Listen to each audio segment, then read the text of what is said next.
more than 20 children among them. Israel believes most are still alive. This news about these 2 Americans released comes just as Israel appears to be on the brink of launching this ground incursion into Gaza, which would, of course, take this war into a new phase, raise the stakes on the growing humanitarian crisis facing Palestinian civilians caught in the middle, Palestinian civilians who, of course, are not Hamas. But again, the breaking headline at this hour, 2 American hostages are now in the safe hands of the Red Cross. Their names, Judith Renan, 59 years old, Natalie Renan, 17 years old.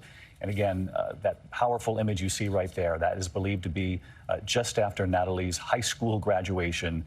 It is believed this afternoon that they are safe. An extraordinary development. Let's get to our chief foreign correspondent, Ian Pannell, also following. He has late reporting. What have you learned, Ian?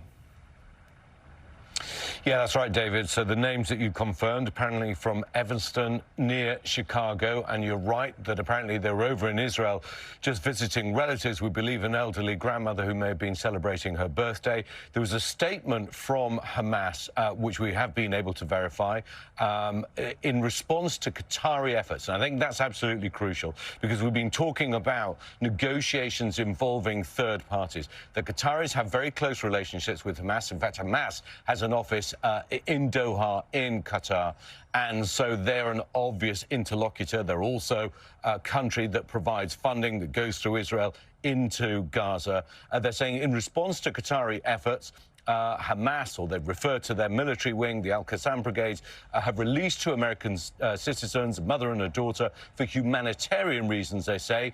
And they also go on to make a political statement to say that this is to prove to the American people the statements that have been made by the Biden administration are false. It's not clear to me what statements they mean.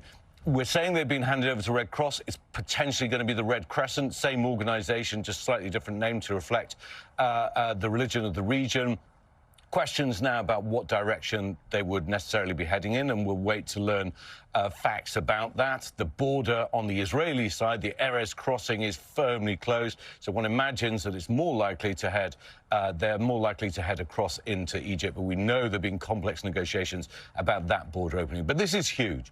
This is an enormous breakthrough. You know, we spoke earlier today to the son of one of those hostages, 71, Chaim Perry, and he was really concerned because he felt that the Israeli government wasn't going to prioritize the release of the hostages.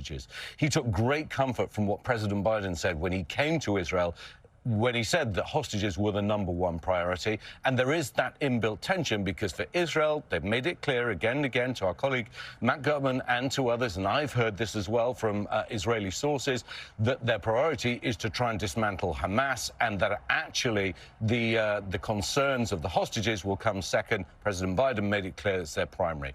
Now, is this a breakthrough? Will this lead to further hostages being released? We'll have to wait and see. It's an important peace offering, something that the Qataris potentially have lent on Hamas for. Interestingly, it's been very, very quiet here over the last few hours, and that may well be part of the picture of what we're seeing. Hamas was very clear that it would release some women, children, men of foreign nationalities if the conditions allowed. And they weren't entirely clear, but of course we know what they want.